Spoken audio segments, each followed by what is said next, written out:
Birinci sinif ingilis dil dərsliyinin səhifə 18-nə baxırıq. Unit 2, Lesson 3. İkinci bölmə, üçüncü dərs. Burada görürsünüz, yenə yuxarıda play yazılıb, yəni oyun.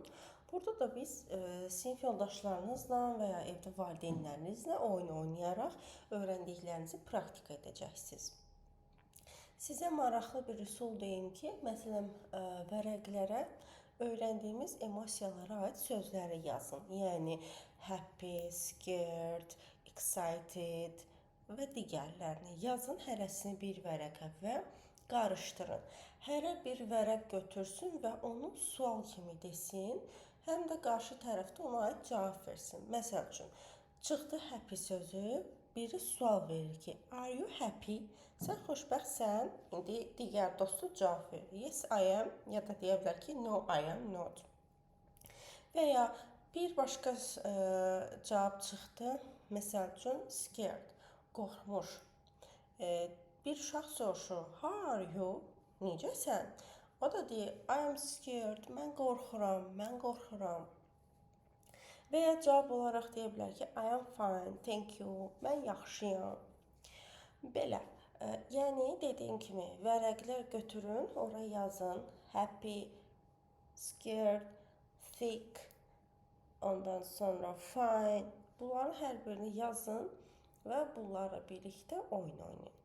Sonra keçirik digər vərəqə. Lesson 4, 4-cü dərs. Burada, baxın, yenə yuxarıda yazılıb round up, yəni şəkillərə baxıb ifadə etmək lazımdır. Burada hər bir uşaq əyləncə mərkəzindədir və hərisinin üzündə bir mimika var. Məsələn, birinci oğlan gülür, digər onun arxasında olan qız qorxub, onun arxasında olan qız gərgindir, digər isə utanır. Bunlara aid bir cümlə qurmaq lazımdır. Hər bir uşağa bir ad verək. Siz də təbii ki, istədiyiniz başqa bir adı da qoya bilərsiniz. Kənan is happy. Kənan xoşbəxtdir. Kate is scared. Kate qorxur. Aytac is angry. Aytac əsəbidir. Baxın, angry yeni sözümüzdür. Angry əsəbi deməkdir. Yusif is shy. Yusif utancaqdır.